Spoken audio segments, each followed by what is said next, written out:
মাশাআল্লাহ, আলহামদুলিল্লাহ। আমার নতুন গাছে সুন্দর ছোট ছোট গাছে ফুল ধরেছে। বৃষ্টি যেন আমাদেরকে ছাড়ছেই না। তো দেখুন কত সুন্দর ফুল ধরেছে। আসসালামু আলাইকুম প্রিয় ভাই ও আপুরা, দেশ ও দেশের বাহিরে যে যেখান থেকে আমার ভিডিও দেখছেন, সবাইকে জানাই আন্তরিক শুভেচ্ছা।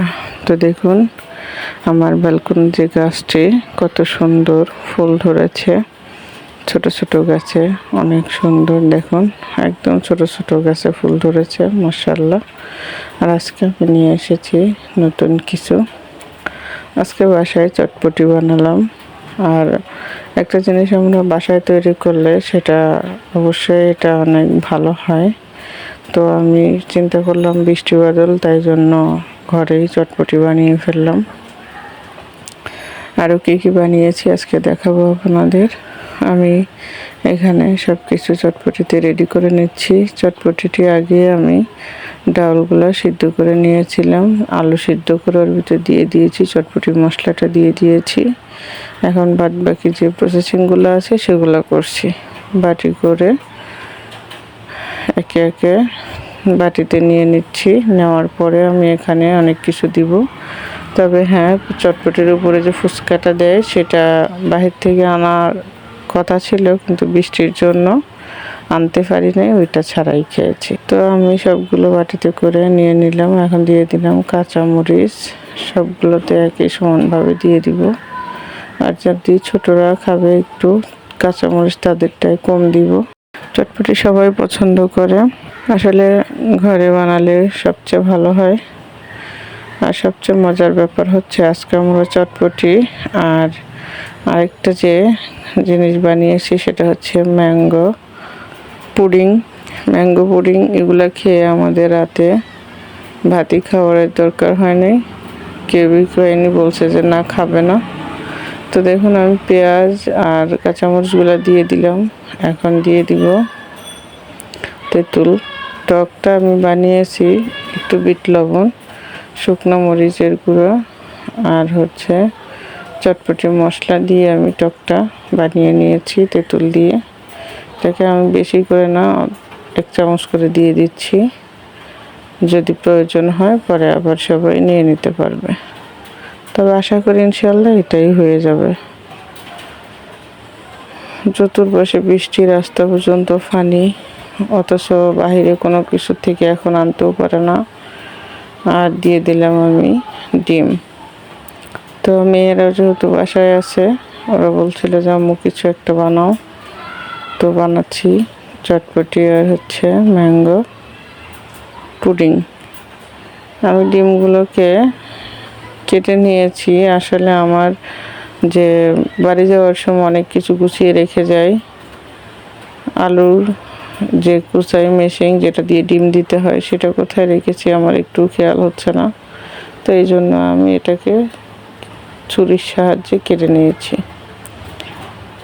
দিয়ে দিলাম সবগুলো ডিম, দিয়ে এখন সবাই খেয়ে নেব। অবশ্য ইনশাল্লাহ অনেক মজা হয়েছিল, সবাই অনেক মজা করে খেয়েছি।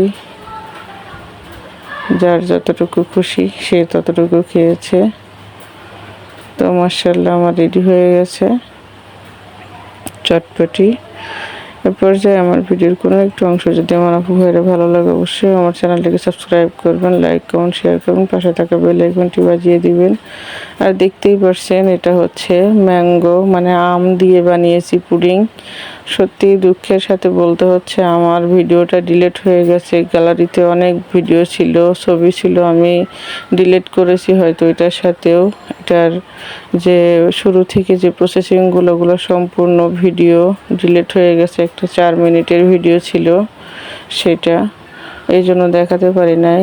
এখানে আমি ডিম, পাউরুটি আর আম, 4টা মাঝারি সাইজের আম নিয়েছিলাম, পাকা আম চিপে রসগুলো নিয়েছিলাম, আর 4টা ডিম, চিনি, ভ্যানিলা এসেন্স আর হচ্ছে পাউরুটি, সবগুলোকে দিয়ে একসাথে ব্লেন্ড করে আমি যে পুডিং বানাইছি, যে এটা বাটিতে করে বেশ সুন্দর করে চুলায় বসিয়ে দিয়েছিলাম।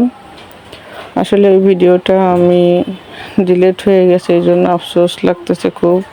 আর 2 বাটিতে বানানোর উদ্দেশ্য হচ্ছে আমার মেয়ে ছোটোটা বলছিল আম্মু আমাকে একটা ছোট করে বানিয়ে দাও। একটি বড় বাটিতে বানিয়েছি আর একটি ছোট বাটিতে বানিয়েছি। তো 2 বাটিতে বানিয়েছিলাম 2টা। আসলে আমার খুব খারাপ লাগতেছে, অন্য একদিন আরেকটা দেখাবো। আসলে ডিম পুডিংটা এই ডিম দিয়ে আম দিয়ে আমের যে পুডিংটা অনেক সুন্দর হয়েছে, খেতেও অনেক মজা। আমের যে একটা ফ্লেভার সেটা আছে, খুবই ভালো লাগছিল। আমরা রাতেই এটা শুধু খেয়ে ফেলেছিলাম। চটপটি আর পুডিং খাওয়ার পরে আমাদের আর রাতে কারোই ভাত খাইতে ইচ্ছা করছিল না, কেউই ভাত খাই নাই। আমার শ্বশুর শাশুড়ি সবাই, আমরা ওষুধ বলছে ভাত খাওয়া লাগবে না, ওষুধ দিয়ে দাও, পরে কেউই খাই নাই। রান্না করছিলাম। তো দেখুন মাশাআল্লাহ আমার 2টা পুডিং রেডি হয়ে গেছে। আর এই পুডিংগুলো আপনারা অবশ্যই বানিয়ে দেখবেন। যে কিভাবে বানায় আমি সেটা দেখাতে পারিনি, মুখে বলেছি, ভিডিওটার সাহায্যে জেনে নেবেন। অবশ্য পুডিংয়ে সব কিছু দিবেন, শুধু ডিমের সাথে যে আমরা আমের রসটা অ্যাড করি সেটা দিবেন, তাইলেই হয়ে যাবে। তো মাশাআল্লাহ আমার আপু ভাইয়েরা দেখুন কত সুন্দরভাবে আমার 2টা পুডিং হয়ে গেছে। পুডিং মেয়েরা খুব পছন্দ করছিল। আর ওরা বাসায় আসলে আমি সবসময় ইউনিক কিছু করার চেষ্টা করি। তো আজকে ছিল আমার এটাই।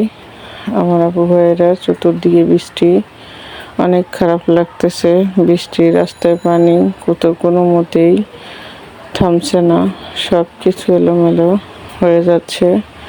যারা বাহিরে কাজ করে, চাকরি করে, তাদের তো ঠিকই যেতে হচ্ছে, বাহিরে পানি।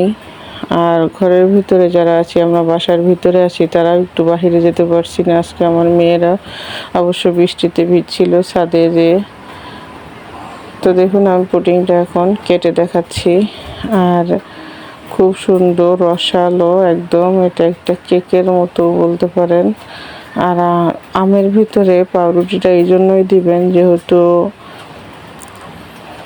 আম দিয়েছি। পাউরুটিটা দিলে দেখতে পাচ্ছেন একটু কেকের মতো সুন্দর, একটু সফট, একটু শক্ত টাইপের হয়েছে, ভালো লাগছে খেতে অনেক। চাইলে আপনারা শুধু দুধ, আমের রসটা আর হচ্ছে ডিম, চিনি দিয়েও বানাতে পারেন। আমি পাউরুটি দিয়েছিলাম। অন্য একদিন আবার দেখিয়ে দিব বানিয়ে যে আম দিয়ে পুডিং কিভাবে বানায়। আসলে আমার ভিডিওটা ডিলিট হয়ে যাওয়াতে আমার নিজেরও খুব খারাপ লেগেছে, আমি আপনাদের সাথে শেয়ার করতে পারিনি। প্রথম অনেক কষ্ট লাগছিল, কারণ একটা ভিডিও অনেক সময় ধরে আমরা যারা বানাই, যদি ওইটা নষ্ট হয়ে যায় তাহলে অনেক কষ্ট লাগে। একটা ভিডিওর পুরোটা এই নষ্ট হয়ে গেছে। 4 মিনিটের একটা ভিডিও ছিল, 4 মিনিট কয় সেকেন্ড যেন জানি না, খেয়াল নাই। তো আমার আপু ভাইরা তো দেখুন সবাই এভাবে, আমের সিজন চলছে আর আমের পুডিং বানাবেন না তা কী করে হয়। সবাই এভাবে একটি পুডিং বানিয়ে খাবেন। বৃষ্টির দিনে সবাই ভালো থাকবেন, আমাদের জন্য দোয়া করবেন। আর যারা বন্যা হয়েছে, যাদের পানি আটকে গেছে, দেখে খবরগুলো দেখে খুবই কষ্ট লাগতেছে। আল্লাহর কাছে বলি আল্লাহ রাব্বুল আলামিন যেন তাড়াতাড়ি সব জায়গার পানি যেন আটকে আছে, যে পানিগুলো চলে যায়, তাদেরও খুব কষ্ট হচ্ছে। আল্লাহ সবাইকে ভালো রাখো, সুস্থ রাখো। আল্লাহ হাফেজ।